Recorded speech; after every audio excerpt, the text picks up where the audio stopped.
பின்பற்றக்கூடியதாக அன்னை அவர்களை ஆற்றுப்படுத்தியுள்ளனர்.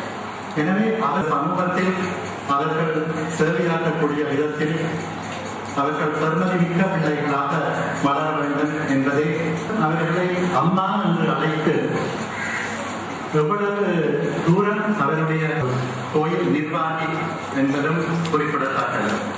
முதலாவது அணி சித்தி பெற்று வெளியேறி, இரண்டாவது அணியும் இப்பொழுது சித்தி பெற்று வெளியேறுகிறார் அமைக்கப்பட்டது. இப்படி இந்த அன்னையினுடைய தெய்வ திருமகளினுடைய வாழும் பணிகளை பற்றி இந்த இளம் பிள்ளைகள் இந்த சட்டத்தொகையிலே படிப்பது இன்றைய வைத்திய கலாநிதி ஸ்ரீ பவானந்தராஜ் அவர்கள் வந்திருக்கின்றார்கள். அவர்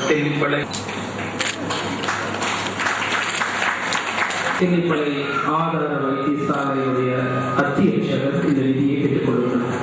அன்னை சிவத்தமிழ் செல்வி அம்மா அவர்கள் குறிப்பாக சில ஆசிரியர்கள் அந்த அழைத்தை எங்களுடைய பிரதி கல்வி படிப்பாளர் அவர்கள் வழங்குவார்கள். இப்பொழுது எங்களுடைய பொருளாளர் அவர்கள் இந்த கல்வி நிதியை செல்வன் சானா அமிஷ் செல்வி